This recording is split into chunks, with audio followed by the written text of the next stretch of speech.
Di bulan Februari ini saya akan khususnya di minggu ini, saya akan bagikan firman Tuhan tentang hikmat-hikmat di mana kita bisa membangun hubungan dengan sehat.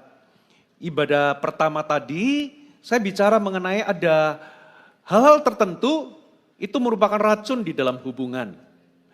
Di ibadah kedua saya bagikan saudara, kita melihat bahwa dunia ini penuh dengan kemarahan. Di jalanan, di sosial media, di mana-mana. Kalau kita nggak hati-hati, justru orang Kristenlah yang paling sering mudah marah. Ada 3 akar. Kenapa sih kok kita ini cenderung mudah tersinggung, mudah marah? Saudara, 3 akar ini akan membantu kita melepaskan kemarahan. Ini akan membantu kita untuk kita bertumbuh menjadi pribadi yang lebih mengasihi. Saya tahu tidak ada seorang pun di gedung ini yang sudah sempurna mengasihi. Tapi kabar baiknya, kita bisa bertumbuh di dalam mengasihi. Katakan amin. Nah, di ibadah ini saya khusus bicara, ini sebetulnya khotbah penggembalaan. Saudara, ini adalah menurut saya kita semua akan diuji di area ini. Dan kita semua perlu tahu. Saya memberikan judul bagaimana kita bisa memulihkan hubungan yang rusak. Saudara, kita hidup di dunia yang berdosa. Orang-orang di sekitar kita sangat mungkin akan membohongi kita, mengecewakan kita, melukai kita, saudara. Kita ini hidup di tengah-tengah orang-orang yang punya kepentingan yang berbeda, punya kebutuhan yang berbeda, dan tidak sedikit kita ini terlibat konflik dengan orang lain. Itu sebabnya orang Kristen, anak Tuhan, harus tahu bagaimana caranya kita ini punya keterampilan untuk kita memulihkan hubungan yang rusak. Karena kalau kita nggak menguasai keterampilan ini, kita nggak menangkap hikmat Tuhan di area ini, maka hidup kita ini akan sengsara. Karena mustahil Anda bahagia kalau Anda punya kualitas hubungan itu buruk sama orang lain.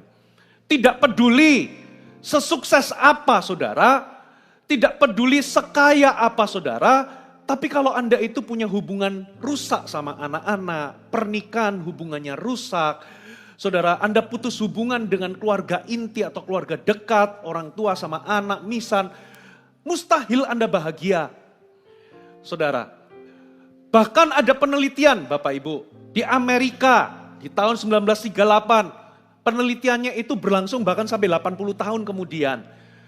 Dari umur 19 diteliti, saudara, secara berkala itu diwawancara, kurang lebih ada 700 sekian orang itu diwawancara.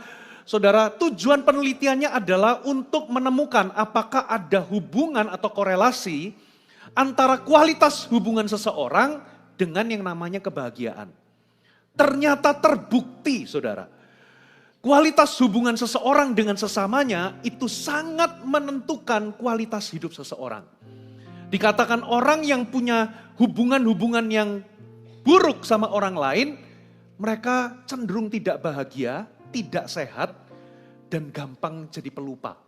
Jadi kalau saudara itu mau bahagia, mau sehat, dan saudara mau punya daya ingat yang tinggi, saudara harus punya hubungan yang sehat sama orang lain. Katakan aman, amin. Saudara, aman. Saudara, nah itulah sebabnya kita ini harus tahu panggilan kita. Panggilan kita sebagai anak Tuhan. Mari kita buka sama-sama Matius 5 ayat 9. Dikatakan begini, saudara. Berbahagialah orang yang membawa damai, karena mereka akan disebut anak-anak Allah. Kata membawa damai di sini ada beberapa terjemahan itu menerjemahkan, satu terjemahan mengatakan berbahagialah mereka yang mengusahakan perdamaian. Terjemahan yang lain mengatakan betapa bahagianya orang yang bekerja membawa damai. Satu terjemahan yang lain mengatakan berbahagialah orang yang membawa damai di antara sesama atau di antara manusia. Versi terjemahan bahasa Inggrisnya, New King James pakai kata peacemaker. Orang yang menciptakan perdamaian. Perhatikan, Alkitab nggak mengatakan berbahagialah orang yang suka damai. Karena pada dasarnya kita semua itu suka damai. Kita nggak suka kita dalam kondisi stres. Tapi yang dimaksud Alkitab di sini adalah berbahagialah orang yang mengusahakan perdamaian, bekerja membawa damai, bekerja membawa damai di antara manusia. Nah, kalau suka damai itu gampang karena kita semua suka damai. Tapi membawa perdamaian, kadangkala ini sangat sulit, saudara. Kenapa ini sulit, saudara? Karena ini butuh effort, ini butuh kerendahan hati, ini butuh usaha. Halo, amin. Nah, apa yang bukan pembawa damai? Saudara, yang bukan pembawa damai adalah menghindari konflik. Beberapa orang itu menyamakan pembawa damai dengan menghindari konflik. Kita tahu nih, kita ada masalah dengan seseorang. Tapi kita berpura-pura seolah-olah tidak ada masalah. Kita membersihkan kotoran itu kita taruh di bawah karpet. Berpura-pura seolah-olah nggak ada kotoran. Kita lakukan itu karena kita nggak mau menyelesaikan masalah. Itu bukan pembawa damai. Pembawa damai itu juga bukan meredakan ketegangan. Sudah, daripada ribut, gua ajak bicara dia, daripada ribut, sudahlah, kita biarkan aja. Saudara, itu namanya kita meredakan masalah. Kita tidak menyelesaikan konflik yang ada, tapi kita membiarkan itu terus berlarut sambil berkata, kami oke, kami nggak ada problem. Itu bukan pembawa damai, Bapak Ibu. Itu namanya orang yang menghindari konflik. Bukannya menyelesaikannya, menghadapinya, tapi kita mengabaikannya. Bukan itu yang Tuhan maksud. Peacemaker itu adalah kita berupaya mengadakan perdamaian. Yang setuju katakan amin. Saudara, jadi konflik itu harus diselesaikan. Karena kalau konflik tidak diselesaikan, maka itu akan berpengaruh langsung. Ngefek langsung dalam kehidupan Anda. Paling tidak, kalau Anda tidak menyelesaikan konflik, tidak segera selesaikan konflik, ada 3 hal yang Anda akan alami. Yang pertama, saudara, hubungan saudara dengan Tuhan akan terhalang. Saudara, kita nggak bisa benar dengan Tuhan, lalu salah dengan sesama, itu di waktu bersamaan. Karena apa? Yesus sendiri ngomong, saudara, apa yang terpenting sih? Kasihlah Tuhan Allahmu dengan segenap hati, jiwa, akal budi, kekuatanmu. Tapi ada satu perintah yang lain yang sama pentingnya. Kasihlah sesamamu seperti dirimu sendiri. Kalau engkau, nggak mungkin engkau bisa mengasihi Tuhan yang tidak bisa lihat, yang tidak bisa Anda lihat, kalau Anda nggak gagal mengasihi orang yang Anda bisa lihat. Ternyata Tuhan itu ingin kita mengasihi Tuhan dengan cara mengasihi sesama. Katakan amin. Saudara, itulah sebabnya saudara nggak bisa benar dengan Tuhan, salah kepada sesama, itu di waktu bersamaan. Vertikal dan horizontal itu bersinggungan. Bapak Ibu. Makanya kalau Anda punya hubungan yang nggak beres dengan sesama, pasti juga terhalang. Makanya Alkitab berkata, saudara, ya kalau engkau nggak ngampuni orang, maka Bapa tidak mengampuni, itu doa Bapa kami. Saudara, makanya kita berdoa, ampunilah kesalahanku seperti Bapa Tuhan mengampuni kita. Yang kedua, efek kedua, kalau Anda nggak selesaikan konflik, Anda nggak bereskan konflik dengan orang, saudara, doamu akan terhalang. Jadi bukan hanya persekutuanmu dengan Tuhan terhalang, tapi doamu juga terhalang. 1 Petrus mengatakan, hai suami-suami, hiduplah bijaksana dengan istri yang merupakan teman pewarismu, supaya doamu tidak terhalang. Mungkin Anda berpikir ini ayat untuk suami saja, sebetulnya ini vice versa. Saudara, hai istri-istri, kalau engkau tidak bisa tunduk atau tidak menghargai suamimu, doamu juga terhalang. Bapak Ibu, bahkan ada satu ayat Alkitab di kitab Markus Percayalah kepada Allah. Kalau engkau berkata kepada gunung ini beranjak, ya maka gunung itu akan beranjak. Kalau engkau minta sesuatu, percayalah engkau sudah menerimanya, maka itu akan terjadi bagimu. Tapi ayat berikutnya ngomong begini, saudara, kalau engkau berdiri untuk berdoa, dan engkau tahu bahwa engkau harus mengampuni seseorang, kalau engkau berdiri berdoa, ampunilah dulu orang lain, maka Tuhan akan mengampunimu. Berarti waktu kita berdoa, kalau kita punya hubungan dengan sesama itu gak beres, maka doa kita akan terhalang. Dan bukan hanya itu, kalau yang tadi orang yang salah sama kita, makanya kita harus ngampuni.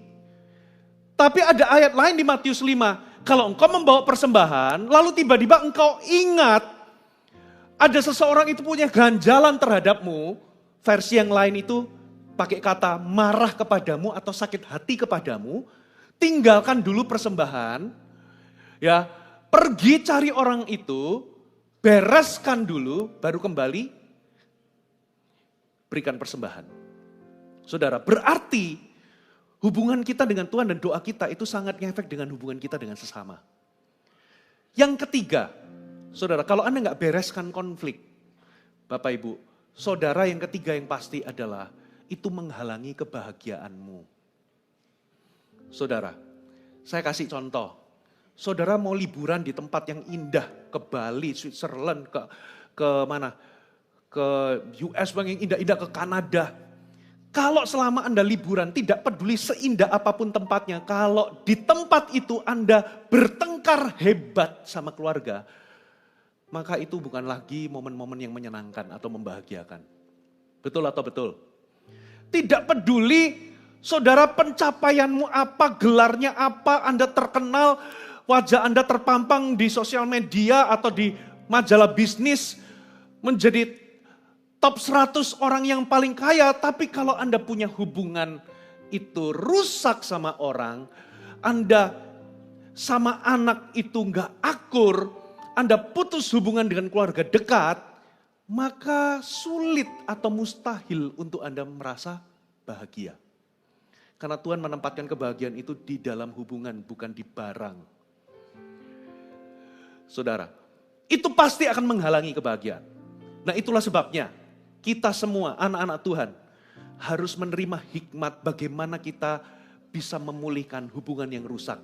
Sayangnya saudara, di sekolah kita nggak diajarkan, nggak ada kelas bagaimana memulihkan hubungan yang rusak. Saudara, di dunia gak mengajarkan. Tapi saya percaya firman Tuhan mengajarkan hikmat-hikmat itu kepada kita. Amin saudara. Saya dengan cepat saudara. Saya takut molor, tapi puji Tuhan minggu lalu ada yang lebih molor.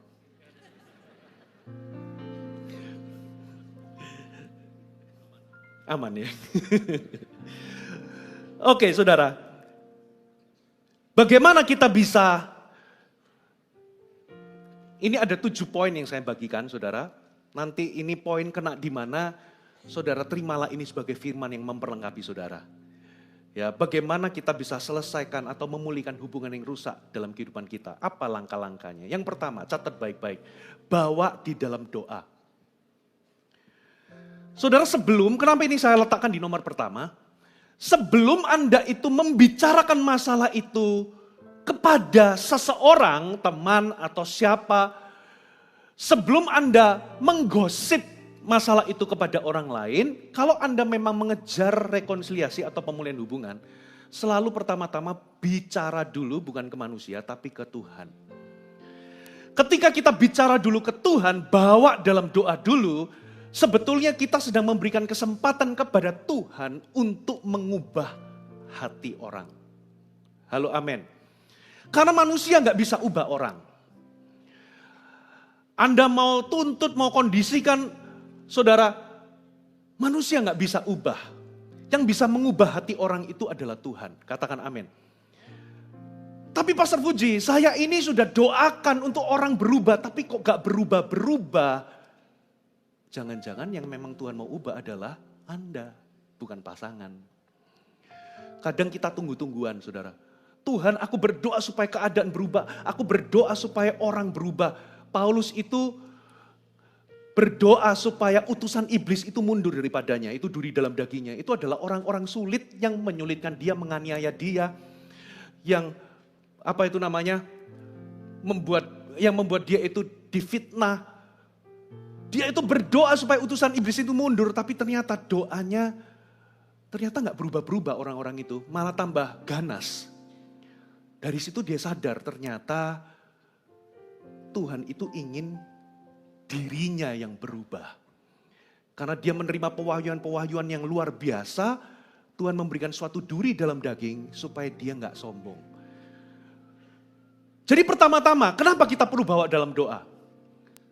Karena yang pertama-tama, kemungkinan besar yang Tuhan mau ubah adalah hati kita dulu. Waktu kita berdoa. Saudara, saya pernah cerita, saya pernah berurusan dengan orang sulit. Dan di momen-momen kritis di mana saya itu lagi betul-betul terluka, tertekan, marah. Di kamar doa itu, tiba-tiba saya tahu ini suara Tuhan walaupun bukan audible apa dan sebagainya. Tapi ada dorongan seolah-olah kayak ada suara, kamu doakan orang itu. Saudara tahu nggak? Untuk beberapa menit, terus terang mulut saya keluh dan gak bisa doa. Doa berkat untuk orang ini. Sampai beberapa saat akhirnya saya berdoa, tapi mulut dengan hati belum sinkron. Dengan kata lain doanya masih lip service. Tapi tahukah saudara, waktu saya betul-betul saya berdoa, yang pertama-tama adalah berubah adalah perasaan saya terhadap orang tersebut. Katakan orang tersebut, Anda pasti punya orang tersebut dalam kehidupan saudara. Itu adalah orang-orang sulit. Itu bisa jadi mertua Anda, bisa jadi mantu Anda, bisa jadi itu anak, atau itu bisa jadi rekan pelayanan. Saudara, kita ini punya orang-orang sulit dalam kehidupan kita. Waktu saya berdoa dengan tulus memberkati, pertama-tama yang berubah adalah perasaan saya terhadap orang itu, tiba-tiba hati saya berubah.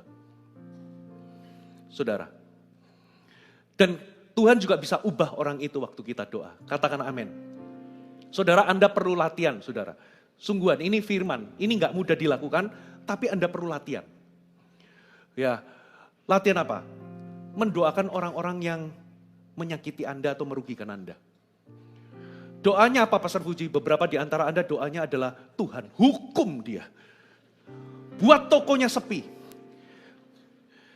Saudara, baru-baru ini, beneran loh, saya ini pinjem topi anak saya nomor 1. Kita lagi pergi bareng, ketinggalan saudara. Saya menghilangkan topi anak saya. Waduh hilang, aduh saya itu menyesal. Walaupun topi itu bukan nilainya yang jutaan gimana, tapi aduh rasa, kok bisa sih kok aku ketinggalan. Jadi waktu duduk di apa kendaraan umum waktu kita itu pergi jalan sama-sama, saya taruh di paha, terus waktu keluar, saya nggak ambil, ternyata jatuh.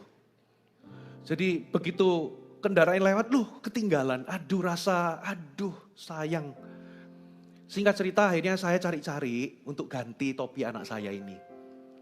Nemu saudara, saya itu cari di sosial media, ketemu topi yang sama tapi dibandel 10 topi, merek yang sama tapi harganya miring. Saudara, 10 topi dengan harga segini walaupun gak yang jutaan. Ini murah ini. Saya beli. Akhirnya saya ngomong sama anak saya, nanti papa ganti. Waduh papa bang, nanti tak beliin 10 kamu.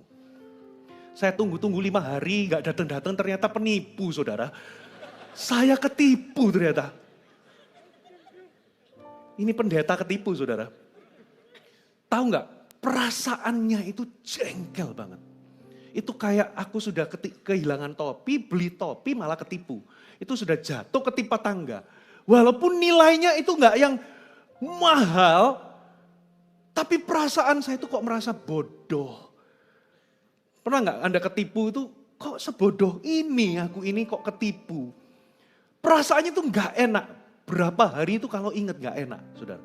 Sampai di backstage di gereja, waktu jam kantor itu saudara. Saya kan kantornya di belakang itu. Saya sengaja berdoa secara pribadi loh saudara. Sungguh-sungguh saya ngomong gini, Tuhan aku berkati orang yang nipu saya ini. Sungguhan Tuhan aku gak berdoa supaya dia ini, tapi aku berdoa supaya lewat doaku ini, dia itu tiba-tiba ketemu sama Tuhan Yesus. Maksudnya bukan mati, bukan. Ketemu sama Tuhan, terima Injil, lahir baru. Pokoknya benar-benar saya doakan, aku berkati Tuhan, aku rela udah kehilangan uang segini. Karena apa mungkin orangnya butuh, Tuhan berkati. Dalam nama Yesus aku berkati keluarganya, tak berkati dengan segenap hati. Terus di ujungnya saya nggak minta kecelakaan, saya nggak minta penyakit apa, pokoknya aku berkati. Dalam hati saya itu bisa kayak, pasti Tuhan ganti. Gak selang berapa hari, sudah 2 hari kemudian, saya tiba-tiba ada orang yang saya itu gak kenal. Saya diberkati saudara, diganti uangnya beberapa kali lipat. Beberapa di antara saudara berdoa, tapi Anda salah berdoa. Karena doamu untuk Anda pakai untuk memuaskan hawa nafsu, untuk balas dendam, supaya doa Anda itu pamer. Anda berdoa supaya orang lain kecelakaan. Ya, saya benar-benar gak balas, saya punya nomornya, walaupun saya tahu mungkin di blok. Tapi biasanya reaksi otomatisnya ada apa saudara? Kita langsung biasanya apa? Kita maki-maki orangnya, kita marah-marah. Saya gak lakukan satupun. Kecil sih, tapi saya mau latih diri saya memberkati orang yang merugikan kita. Nah, kalau Anda tahu ada seseorang yang menyakitimu, melukaimu, saudara, berdoalah. Saya tahu kayak Daud itu juga doanya jujur, saudara. Daud itu juga pernah doa minta supaya musuhnya dihukum, minta pembelaan Tuhan. Tapi ada satu momen, saudara, dia itu berdoa, Tuhan berikan aku hati yang tahir. Saudara, dia berdoa supaya jangan ambil rohmu daripadaku. Di titik ini, yang diubah bukan musuhnya, tapi Daudnya. Halo amin. Bahkan dia rela untuk, sudahlah gak apa-apa aku disalahin, yang penting aku masih punya hubungan dengan Tuhan. Jangan ambil rohku daripadamu. Jadi yang pertama-tama Anda bawa kepada Tuhan, karena saya percaya kalau Anda bawa kepada Tuhan, hatimu bisa diubah, termasuk orang itu juga bisa diubah. Katakan amin. Tapi kita seringkali kan kebalikannya, kita langsung cari teman, kita gosip, betul gak? Kamu tahu nggak orang ini? Wih gini. Bawa ke Tuhan dulu. Kalau Anda memang mengejar pemulihan, saudara, bawa ke Tuhan dulu. Yang kedua, saudara. Yang kedua. Ambil inisiatif pertama. Tuhan itu di dalam Matius 5 ayat 23, 24, nggak usah dibaca. Kalau engkau memberi persembahan, tapi kalau engkau tahu ada ganjalan seseorang terhadapmu, letakkan dulu persembahan. Seolah-olah Tuhan itu memberikan sebuah prioritas. Bahwa pemulihan hubungan itu diutamakan daripada Anda beribadah dulu.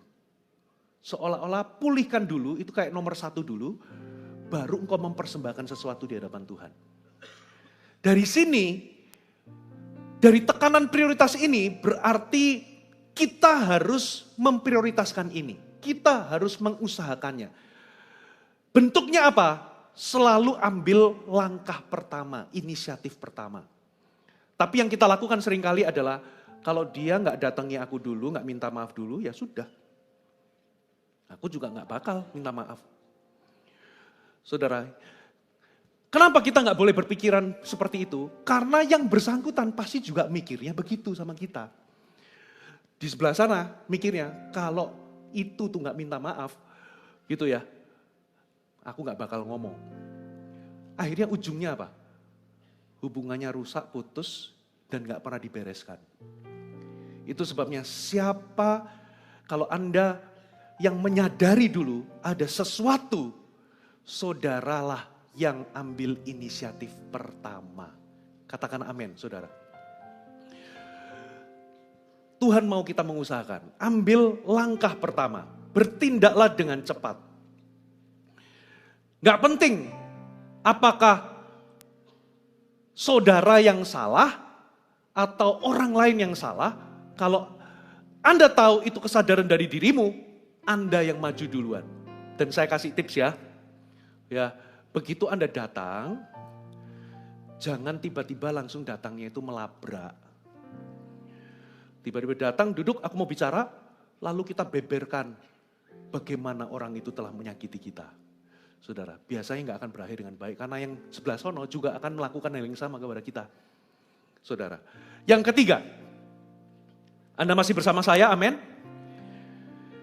Nah, yang ketiga, selalu akui bagian saudara di dalam konflik. Maksudnya bagaimana? Kalau Anda memang ingin mengejar pemulihan di dalam hubungan atau membereskan, ketika Anda datang, jangan mulai dengan tuduhan. Jangan mulai dengan membeberkan kesalahan orang tersebut dan bagaimana orang itu menyakiti kita. Tapi selalu bawalah apa-apa yang Anda tahu, saham Anda di dalam konflik tersebut. Loh Pastor Puji, tapi di dalam konflik ini memang dia yang salah. Saya mau kasih tahu, sekalipun 99% yang salah sebelah sana, kita ini pasti ada 1%-nya kesalahan. Kenapa? Konflik itu terjadi sebetulnya, saya ulangi ya, konflik itu terjadi sebetulnya bukan karena tekanan dari pihak luar, tapi konflik itu terjadi itu biasanya karena tekanan yang ada terjadi di dalam diri kita. Saya mau kasih contoh. Saudara, kalau hatimu itu penuh dengan damai, saudara damai dengan Tuhan, damai dengan sesama.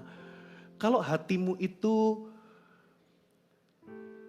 penuh dengan Tuhan, bukan keakuan dan keegoisan,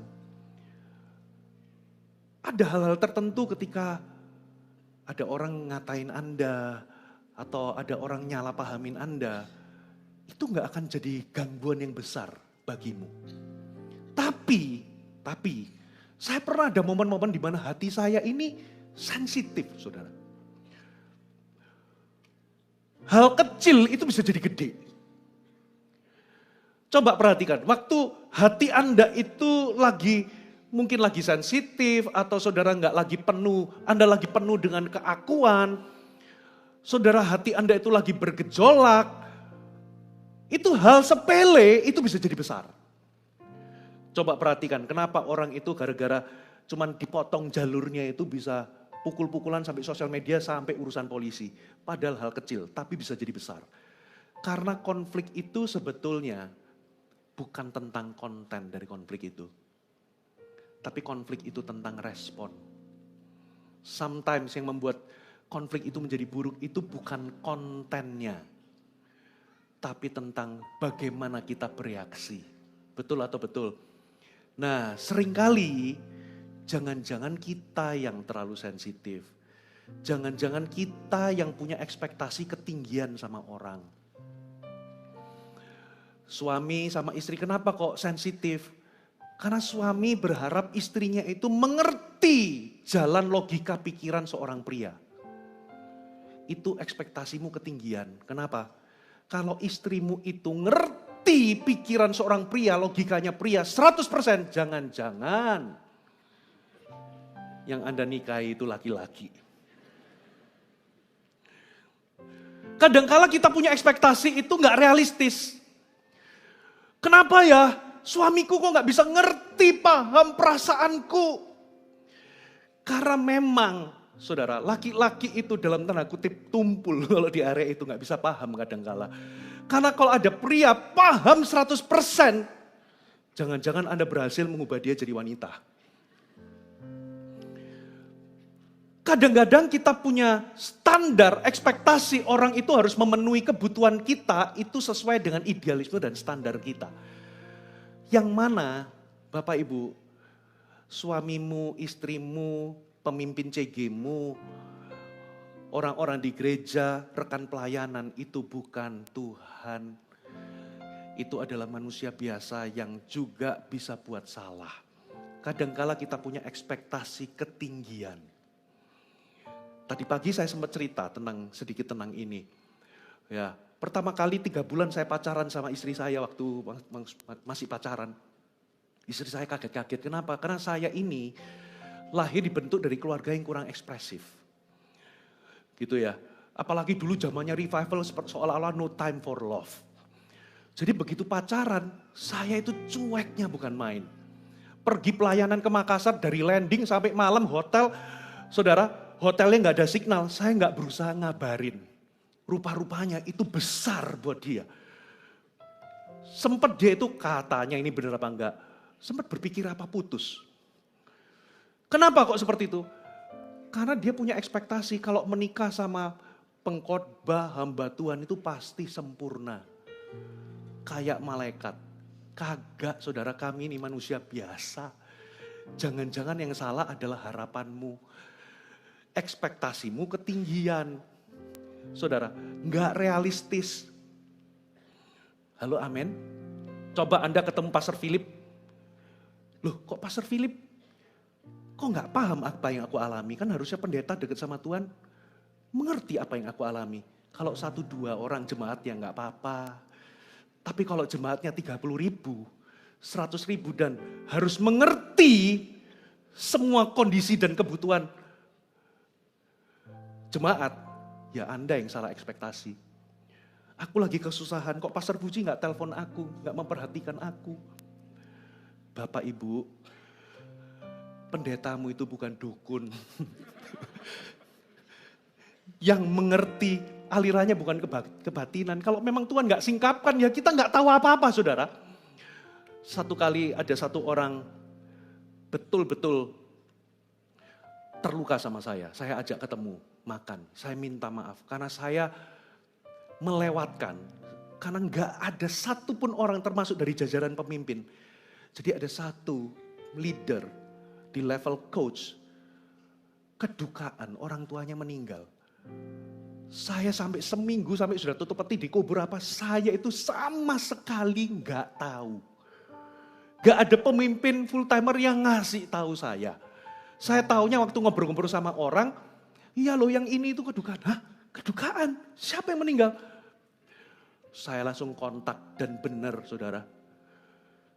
Saya ajak makan, dia ngomong saya sudah kecewa sama Pastor Fuji. Dia ngomong, saya minta maaf karena saya benar-benar gak tahu. Nah, semua dalam hati, saya tuh merasa, loh kok kamu yang gak nelpon? Nah kadangkala jemaat punya harapan gak realistis sama pendetanya. Ya, Anda sakit, pendeta harus tahu-tahu sendiri kalau dia sakit. Ngalami kedukaan, gak usah ditelepon, pokoknya harus tahu sendiri. Itu harapannya ketinggian. Pendetamu masih manusia biasa. Halo amin saudara. Ngomong-ngomong saya ngomong apa kok sampai di sini. Nah intinya, sekalipun 99% itu kesalahan di pihak sebelah sana, Anda perlu akui dulu saham saudara di dalam konflik. Jangan-jangan aku yang kurang peka, jangan-jangan aku yang berlebihan atau berasumsi terlalu buruk. Jangan-jangan aku, jadi minta maaf dulu untuk membuka jalur pemulihan. Katakan amin. Tapi kalau Anda datang, terus model minta maafnya itu, kata gantinya itu kamu. Ya, saya minta maaf ya. Tapi saya gak habis pikir kenapa kok kamu bersikap seperti itu. Kalau kamu gak melakukan begitu-begitu, ya akhirnya saya juga gak akhirnya keceplosan. Tapi ya aku minta maaf. Minta maaf model begini itu menuduh. Saudara, ya aku minta sorry ya kemarin aku itu tersinggung. Tapi ya saya tersinggung gara-gara kamu sih. Kamunya begini-begini. Jadi sudut pandangnya kamu. No. Saudara, saya pernah praktekkan, saudara. Saya pernah negur seseorang terlalu keras. Saya punya alasan sebetulnya. Tapi saya tahu, saya sadar, waduh saya salah ini. Saya ajak ketemuan, gitu ya. Ini jemaat, saya jelaskan. Cara berpikir saya begini, tapi di ujungnya saya ngomong begini. Tapi apapun itu, saya minta maaf. Kalau saya negur kamu itu dengan cara begitu. Dan itu gak bisa dibenarkan, apapun alasannya. Ketika saya minta maaf seperti itu, saudara, terbuka jalur untuk kita bisa pemberesan. Selalu akui saham saudara di dalam konflik. Mungkin itu 1%, 1% mungkin Anda berespon salah, berasumsi salah. Buka dulu di situ. Jangan datang dengan segudang Anda memberitahu bagaimana dia menyakiti Anda, bagaimana dia begitu gak adilnya. Kalau seperti itu, nanti dia juga akan datang membawa pelurunya masing-masing. Akhirnya nanti tembak-tembakan di situ. Yang keempat. Sorry. Kita baca dulu ayatnya ya. Yakobus 4 ayat 1. Dari mana datangnya sengketa dan pertengkaran di antara kamu? Bukankah datangnya dari mana? Hawa nafsumu. Berarti konflik itu dari luar atau dari dalam? Sumber akar konflik itu dari luar atau dari dalam? Ternyata Alkitab ngomong datangnya dari hawa nafsumu yang saling bertempur, berjuang. Itu adalah keinginan-keinginan egois yang berjuang di sini, di dalam. Jadi rata-rata akar konflik itu sebetulnya bukan di kontennya, tapi sometimes itu dari dalam. Nah, akui bagian saham tersebut.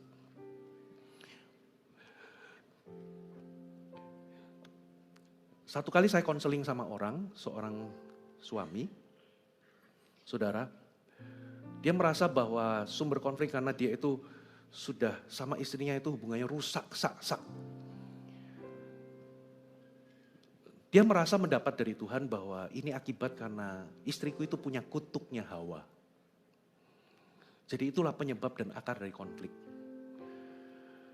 Dari situ saya coba masuk untuk saya memberitahu bahwa yang dikutuk itu bukan cuma Hawa, tapi Adam. Tapi rupa-rupanya yang saya ajak bicara itu gak terima. Malah terjadi perdebatan dengan saya. Alkitab berkata terkutuklah tanah, bukan terkutuklah Adam. Yang dikutuk itu tanah, bukan Adam.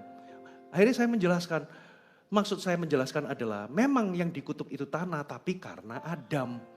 Karena Adam dari Hawa itu lihat buah, ngobrol sama ular sampai makan dan ditawarkan. Adam itu tidak menginterupsi dan tidak menegur. Berarti Adam punya saham di dalam kesalahan. Tujuan saya adalah saya ingin memasukkan bahwa kesalahan itu bukan hanya dari sang istri, pasti ada dari sang suami. Saya mau katakan bahwa kalau engkau masuknya itu oke, yang salah selalu pihak istri. Karena ada kutuk, ada ini, itu tidak akan pernah memulihkan hubungan. Yang terjadi malah perdebatan. Akhirnya saya stop, sudah kita doa aja, saya jelaskan semampu saya. Saudara, karena dia sudut pandangnya adalah kesalahan selalu dari pihak orang. Kalau Anda mau menyelesaikan konflik, selalu kesalahan kita mulai dulu dari kesalahan pihak orang, Anda akan sulit ketemu jembatan. Ada amin? Yang berikutnya, saudara. Yang keempat, pahami rasa sakit orang lain. Makanya firman Tuhan itu berkata, saudara, Yakobus 1 ayat 19, hai saudara-saudara yang kukasihi, ingatlah hal ini. Setiap orang hendaklah cepat untuk apa saudara?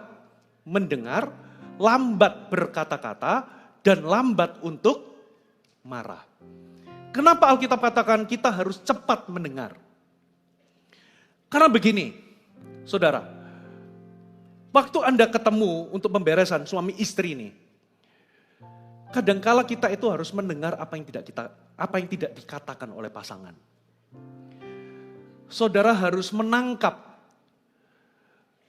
rasa sakit apa yang ada.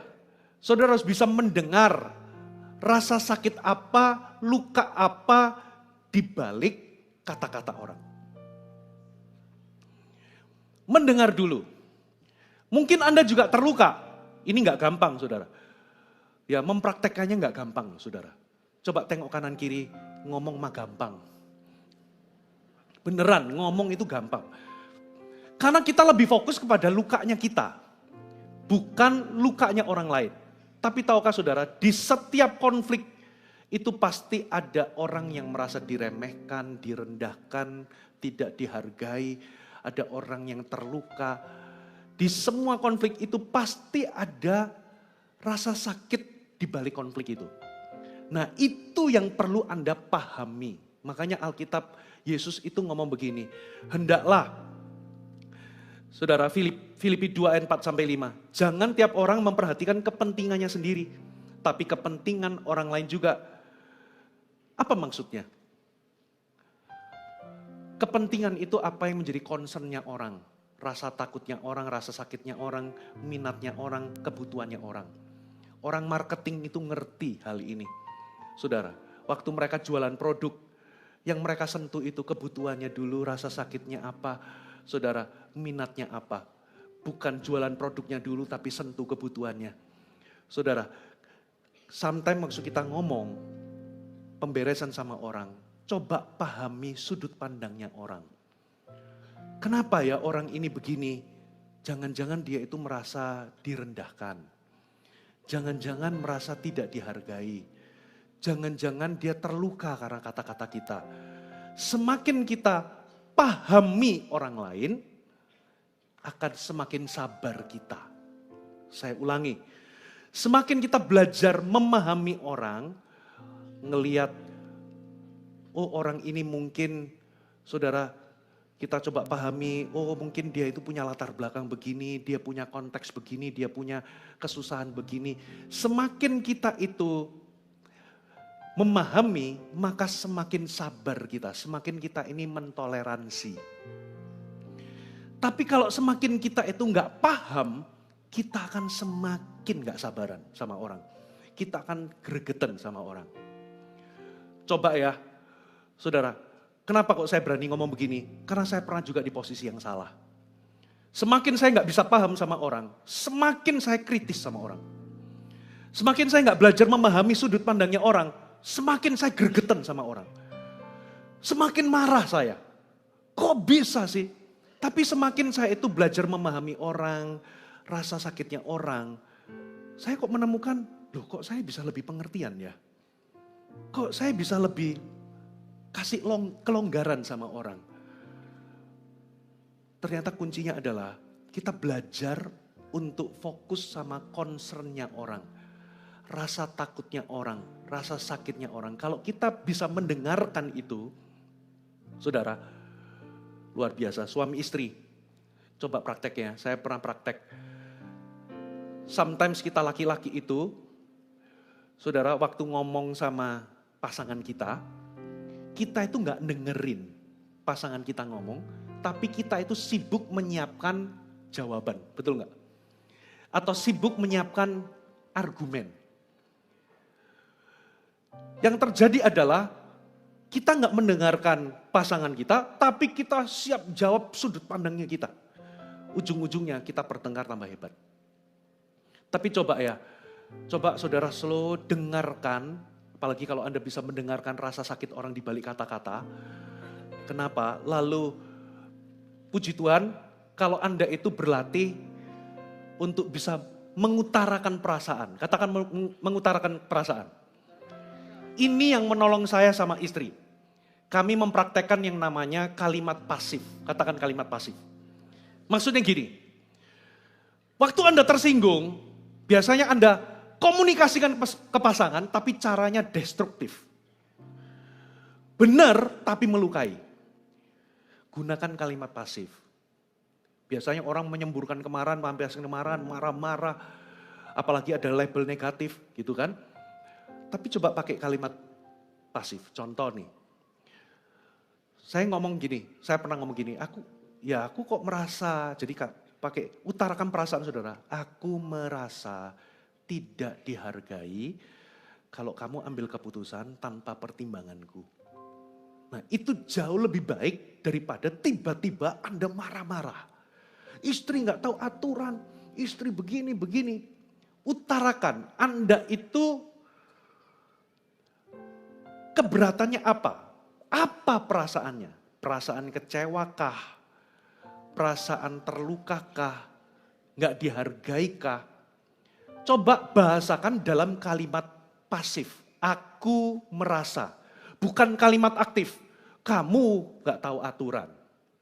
Ya, tapi aku merasa apa? Itu akan membantu pasangan untuk bisa ngerti, oh kita itu bisa dengar, oh ternyata dia begitu. Nah biasanya kalau istri saya ngomong, ya aku merasa kok begini-begini. Nah saya akan belajar, saya pakai kata belajar karena saya juga sometimes gagal. Maksudnya belajar itu di mana?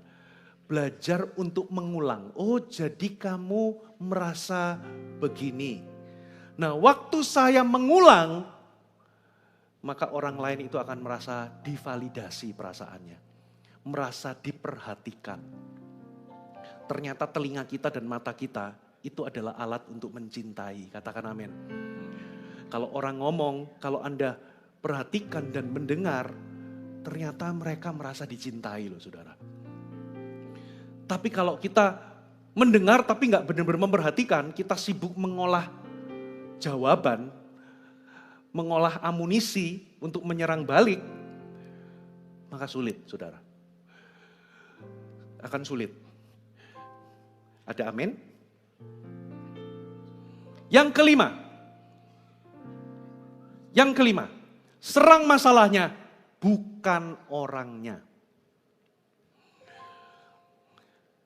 Cobalah dalam sebuah konflik, kira-kira masalahnya apa sih? Jangan serang orangnya. Maksudnya apa? Perhatikan kata-kata saudara. Nah kita, saudara, karena kita ini orang Kristen, kita ini ingin membela kebenaran dan menyampaikan kebenaran, kadangkala kita memang menyampaikan kebenaran, tapi dengan cara yang melukai. Ternyata Tuhan itu gak peduli sama benar salahnya tok. Tapi Tuhan itu juga peduli sama kerendahan hati dan kesombongan kita. Saudara, kita bisa sampaikan kebenaran tapi dengan cara yang salah. Yang Tuhan mau adalah, saudara, jangan serang orangnya. Kalau Anda lagi pemberesan, saudara, hindari menyerang orangnya. Hindari hinaan yang merendahkan. Saudara, dari yang kecil, misalnya kritikan mungkin yang kecil-kecil. Kamu kok cerewet banget sih? Nah kata cerewet itu sudah ada label. Saudara. Yang perempuan terhadap yang laki-laki. Kamu kok lelet banget sih? Nah lelet itu sudah label. Hindarkan kasih label. Halo amin? Gak tahu aturan. Nah itu label. Lebih dalam lagi, lebih eskalasinya meningkat. Itu sudah pakai kebun binatang masuk. Tinggal sama kamu itu kayak tinggal sama BABI. Jorok banget maksudnya. Muncul, saudara, tahun 2003 di Manado, saudara, ada seorang ayah. Apa itu anak kecil dipegang begini, diangkat mungkin saking emosinya, anaknya mungkin nakal atau apa. Ditunjuk, babi ngana. Waduh, kalau anaknya babi berarti tidak sedikit loh ada orang yang waktu marah sama anak-anak itu ngomong, kamu dasar anak setan kamu ya. Loh kalau anaknya setan berarti itu kata-kata yang melukai. Karena Alkitab berkata begini saudara. Amsal 15 ayat pertama, jawaban yang lemah lembut meredakan kegeraman. Tapi perkataan yang pedas membangkitkan marah. Amsal 16 ayat 21, orang yang bijak hati disebut berpengertian. Dan berbicara manis, kalau kata-kata kita itu bukan pedas tapi manis, itu lebih dapat meyakinkan. Kalau Anda itu menyampaikan kebenaran dengan kasih, itu akan diterima. Tapi kalau Anda sampaikan kebenaran dengan kasar, saudara, itu akan ditolak. Karena kata-kata manis itu lebih meyakinkan. Maksudnya bahasa Inggrisnya itu lebih persuasif. Amin saudara. Nah ini saya ceritakan di ibadah sebelumnya, saya ceritakan lagi saudara. Saya di Manado, karena saya orang Surabaya saudara. Walaupun di Surabaya itu orangnya suka pedas. Tapi kalau Anda tinggal di Manado, itu makanannya, rempah-rempahnya lebih pedas. Saya kalau ke Manado itu apalagi makan RW, zaman dulu masih ada RW. Itu selalu perut saya error. makan babi rica itu selalu error. Saudara, satu kali pernah saya makan di restoran, itu kebetulan ada orang Surabaya atau orang Jawa makan di restoran yang sama. Dia telepon sama mungkin temannya. Waduh, aku makan di sini. Ini saya maaf ya, saya pakai bahasa Jawa kasar ya. Saya kayak dikaplok sandal 100 gitu. Kepedesan maksudnya. Pakai bahasa Jawa kasar begitu. Saya ketawa begitu. Memang benar pedes-pedes, babi ricanya pedes. Tapi ada satu yang lebih pedes dari babi rica. Satu kali di Secret saya didatangin ibu-ibu gara-gara anaknya kami follow up ikut di CG. Mamanya nggak terima. Cari gembalanya, datang ke Secret. Begitu saya ketemu, langsung dia tanpa tedeng aling dia tunjuk saya, dia ngomong, babi ngana. Waduh, babi ngana ini lebih pedas daripada babi rica, saudara.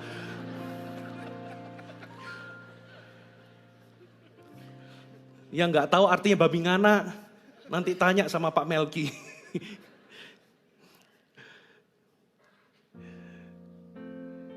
Yang keenam, bekerja samalah memperbaiki masalah. Maksudnya bekerja sama itu begini. Ketika Anda konflik sama seseorang, selalu Anda itu harus berada di ground yang sama. Ini bukan antara si A dan si B. Ini kalau saya gambarkan kayak gini ya. Harusnya ini itu masalah di tengah. Ini di tengah masalah. Kita itu ada di ground yang sama untuk menghadapi masalah ini. Bukan kita 1 lawan 1 sama orang. Definisikan masalahnya di mana? Komunikasinya kah? Miss-nya di mana? Ingat jangan serang orangnya. Di mana miss-nya? Apakah ada kesalahpahaman? Atau ada asumsi negatif? Atau di mana? Nah, saudara bekerja sama itu Anda bergerak sebagai satu tim. Kalau Anda suami istri, bergerak jadi satu tim. Anda bergerak bersama-sama untuk menghadapi masalah tersebut. Bisa jadi itu akarnya adalah masalah apa? Finance. Atau itu tiba-tiba masalah pekerjaan tapi dibawa ke rumah. Atau masalah apa yang membuat saudara itu capek sama-sama penuh. Jadi waktu komunikasi dua-duanya meledak. Situasi apa? Coba bicarakan. Anda sebagai satu tim hadapi masalah itu bersama. Itu namanya bekerja sama. Katakan amin. Definisikan apa sih problemnya? Tapi yang terjadi kita itu saling attack. Kita saling menyalahkan. Saudara. Dan ujung-ujungnya, saudara, beberapa orang itu menganggap bahwa kenapa kok pernikahannya gagal itu karena ketidakcocokan. Selalu ketidakcocokan itu dijadikan alasan. Bapak Ibu, pernikahan itu gagal bukan karena ketidakcocokan. Tapi karena ketidakdewasaan. Jadi solusinya cuma satu, grow up, bertumbuhlah, jadilah dewasa. Saudara, karena apa? Cocok gak cocok itu bukan penyebab gagalnya sebuah hubungan. Penyebab gagalnya sebuah hubungan itu adalah ketidakdewasaan. Karena kalau Anda pakai ketidakcocokan sebagai alasan Anda itu pisah atau putus hubungan sama orang, saudara, sebetulnya orang itu bisa rusak hubungannya itu karena bukan karena perbedaan sebetulnya, tapi karena persamaan. Katakan persamaan. Apa? Sama-sama keras kepala. Sama-sama gak mau ngalah. Betul gak? Jadi sebetulnya bukan perbedaan yang memisahkan orang. Kesamaan. Sama-sama gak mau ngalah. Sama-sama gak mau minta maaf. Sama-sama gak mau duluan untuk berinisiatif. Saudara, itulah sebabnya hari ini saya kasih Anda PR. Ini gak gampang. Saya mengalaminya, saudara. Saya juga pernah mengalaminya sama anggota keluarga. Itu sulit. Saya itu sampai berdoa seperti siapa itu? Yang di Yakub mau ketemu sama Esau. Itu sampai saya minta berdoa untuk terjadi jalur pemulihan. Saya harus minta maaf sama seseorang karena saya merasa saya utang maaf. Itu mengganjal di hati. Itu saya doakan. Karena saya pernah rusaknya hubungan itu sampai benar-benar rusaknya itu sampai kalau saya datang itu noleh saya itu pun gak mau. Karena saking marahnya sama saya. Dan saya sadar saya punya saham di dalam usaha. Itu saya sampai berdoa. Sampai saya puasain. Dan I tell you, Tuhan itu menjawab doa loh. Beneran dikasih kesempatan ada satu momen saya minta maaf. Saudara, hari ini, saudara kalau saya pas ke Surabaya, saya selalu diajak makan. Hari ini, saudara, pemulihan itu bisa terjadi. Memang kelihatannya sulit, tapi kalau Anda mau, saudara, berapa banyak Anda sudah putus hubungan? Ada sama adik atau kakak, sudah bertahun-tahun gak pernah nyapa. Ada orang itu sama orang tua udah gak nyapa sama anaknya, udah bertahun-tahun. Putus hubungan gitu aja. Kakak adik dulu main kelereng bersama-sama, waktu gede itu sudah gak ngomongan sama sekali. Saudara, dan kebetulan kalau salah satunya itu adalah jemaat GMS, dan Anda dengar khotbah ini, berarti yang ambil inisiatif pertama adalah Anda. Gak gampang, ini khotbah susah ditelan loh saudara, ini khotbah pengembalaan. Saudara, dan Anda tahu mungkin itu juga, itu bukan keluarga tapi itu teman. Mungkin teman CG, dulu pelayanan bareng tapi salah paham, tiba-tiba Anda saling menarik diri. Sudah gak ngomongan bertahun-tahun. Ada ganjelan tapi Anda, gak apa-apa, gak ada apa-apa. Saudara Anda harus inisiatif. Berdoalah, minta Tuhan atur, datanglah dengan kerendahan hati. Karena apa? Lebih baik memulihkan hubungan daripada Anda menterminate hubungan. Katakan amin. Lebih bermanfaat dan lebih glorious Anda memulihkan hubungan daripada Anda memutuskan sebuah ikatan atau sebuah hubungan. Usahakan. Saya di dalam pelayanan pernah clash sama orang, clash sama sesama rekan dan sebagainya. Sampai hari ini saya pernah benar-benar mengajukan untuk saya dipertemukan, ketemu dan bicara, ngomong. Gak gampang. Tapi kalau saudara mau diberkati, Alkitab katakan diberkatilah orang, blessed those. Atau berbahagialah orang yang menjadi peacemaker. Kalau Anda mau diberkati Tuhan, salah satu berkatnya adalah karena mereka akan disebut sebagai anak-anak Allah.